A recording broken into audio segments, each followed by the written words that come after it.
Parents don't have a favorite child. Lies. they, they have a favorite child. What was the question?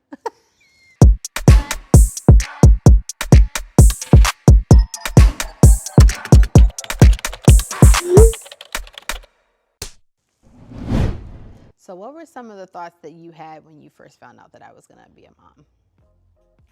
God, let me live. He let me live to see this moment where my daughter was going to be a mother. I feel like No. you would always say that when we were coming up, Lord, let me live to see the day when you would be a mom. You could do things the way that you want to do that. You would say that on repeat all the time. Lord, let me live. I did let not. me live to see the day. A couple of times maybe.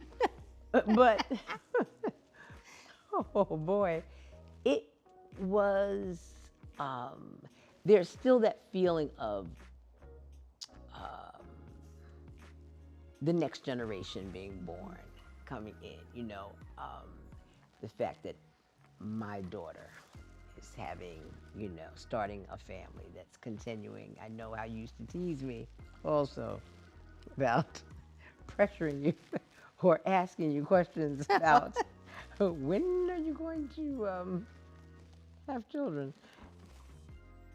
I just was just, I think the first thing was that, this is going to sound a little odd, probably, maybe in a way, but even when you have your family, whatever, there are things that you wish you could do over, or you could do a little different, or add in because you're, working and you're building with your husband and your family, and you're trying to grow and raise children at the same time. Sometimes there are little steps or different things that you miss or you think you missed. And with the idea of grandchildren, it is a opportunity to possibly pass on some of the bits of knowledge or things that possibly might have slipped past, that first generation. What's your favorite thing about me? I have a lot of favorite things about you. I really do. But I think I really do have a few. There's two that come to mind though. You are extremely, extremely selfless, just by nature, and I think that that's really beautiful and really, really incredible. But you are just a creative ball of energy. Like I love how everything is a chance for an art project. I love how everything is a chance for you to kind of just like push the limits and explore and do so through your art and do so creatively, whether it's food, like you're just you're just the ultimate creative person. So Aww. I think that's probably like the top thing. Do I remind you of yourself in any way? You do. You want me to elaborate? I mean, like, is there more to it than that?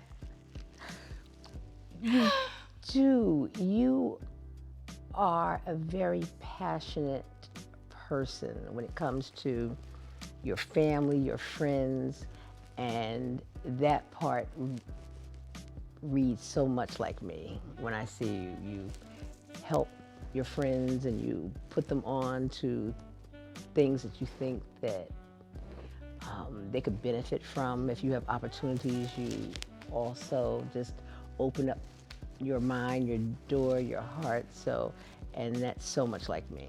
So, It is. yeah, It's a lot like you. yeah. Well, I got that from you. Oh, well, thanks. Yeah, of course. I guess we should keep on. What do you love most about me as a parent? Oh, so these are just gonna get progressively more challenging. Okay, Exactly. no, I'm kidding. As a mom, you created, I think, a very nurturing environment, and I always really felt comfortable expressing myself. I felt comfortable just like exploring and trying to find new things, and you always like introduced new things to me, I think, too. a lot of, I think, discovery and exploring, and you always had this, you cultivated a really great environment just for curiosity. And I definitely think that that was one of the things that I loved about, you as a mom. Oh, thank you. You're welcome. What are your dreams and goals for your life? Wow. That's a loaded question. In this season of my life, now that, as they say, the empty nest sort of situation is upon me, I know. I really want to build a community sort of like-minded people. I would love to build a community of artists and be able to pursue my artistic dreams and goals and travel, to be able to interact with other artists around the world, to be able to pick up different styles, techniques, and also share mine with them. So it's sort of an ongoing thing, and I think that as I live more and I'm freer, I think my goals and my dreams will also change and expand as I move on. But right now, it is a dream of mine just to be uninterrupted. Yeah. There's a certain thing when you're raising children and you're coming up that there's always interruptions. There's always something that's going to deter you from or take you off of the track that you are kind of, what you in your head that you set for yourself. But I'd like to be able to experience just not being interrupted and being able to just be, grow, develop, evolve.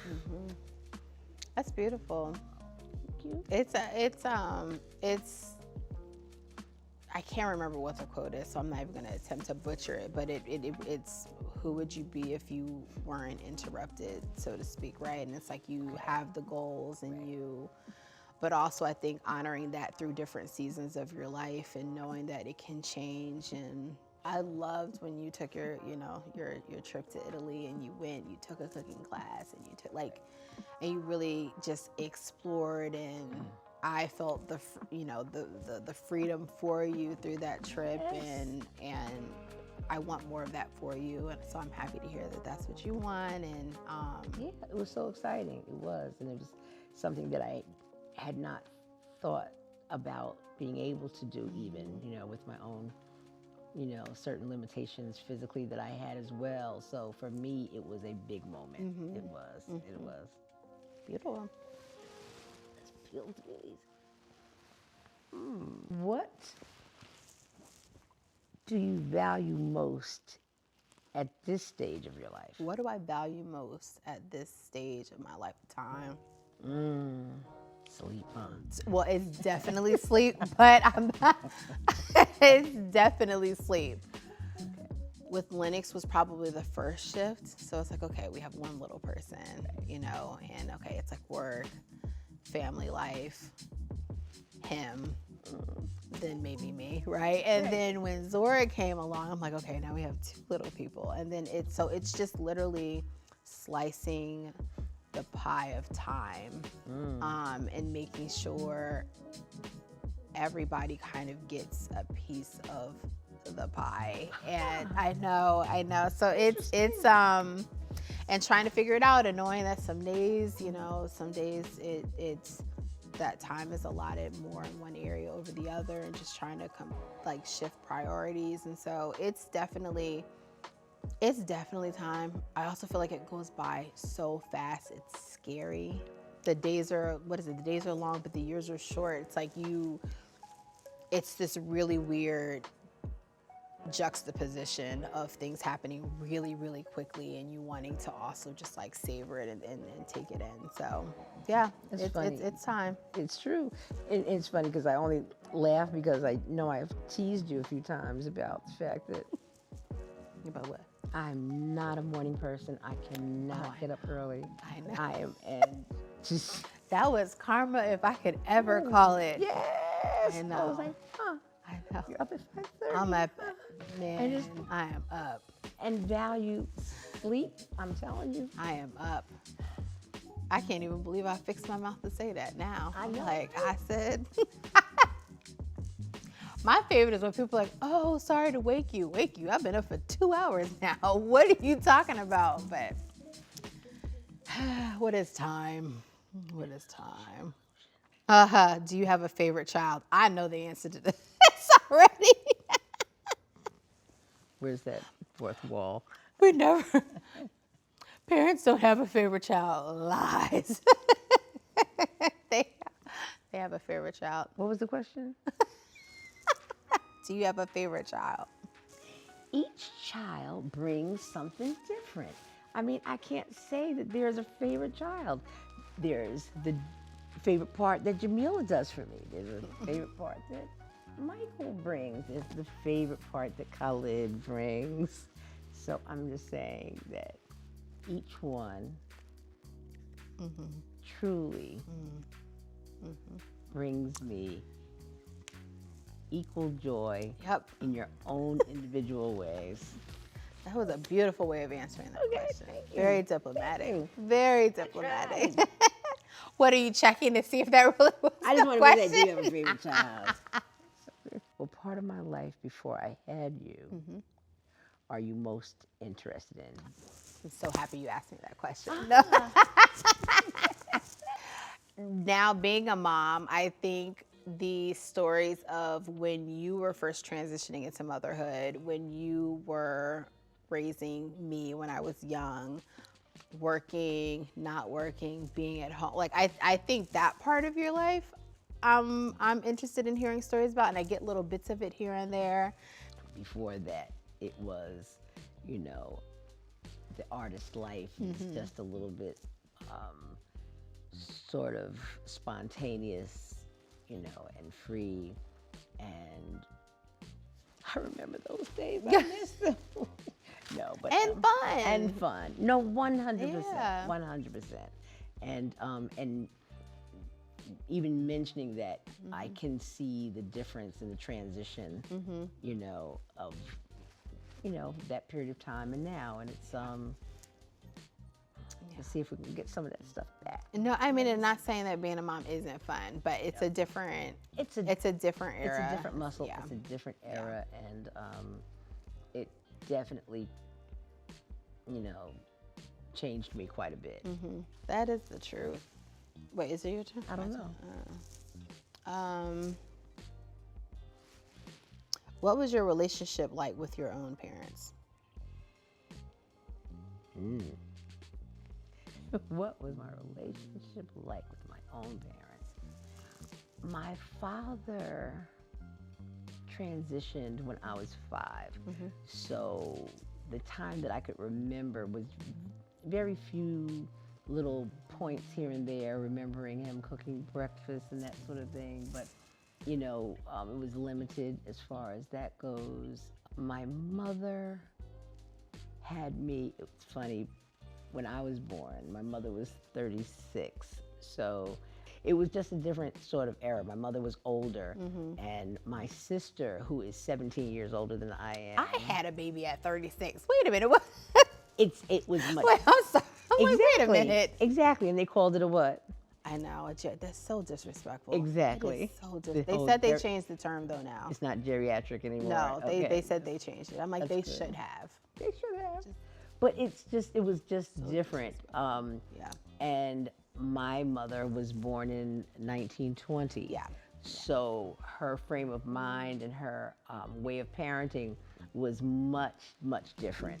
So luckily I did have a sister who was 17 years older than I, who kind of like played quarterback in there and allowed me to do certain things a little bit, you know, that my mom would probably be more skeptical of. And our relationship was quite, at certain points in time, it wasn't as smooth as it might have been, you know, had I not been such a wild child, you know, being a Sag and plus an artist, and I was just, you know, just that wild card, you know what I mean? And my mother was like, "What? Who is she?" Whatever. So it was a little bit of an issue. I was speaking about that just earlier today. However, once I got older and I had my own children, the relationship completely changed, because then I had to apologize to her for being such a little horror, and because now I understood why she did what she did, why she said what she said. You know, in the same way you just reflect it in a different sort of way. And But thank goodness for Grandma and But thank her goodness. allowing you yes. Oh, and that part to be you, and she Yes, saw you, yes. and she as an artist. I mean, Yeah. and that sort of thing. Because as you know, she would let me paint my room, paint the walls. You know, go out and do murals on grocery stores or what have you. And you know that she was totally supportive of my career, and I feel so fortunate Yeah. because of that. I do.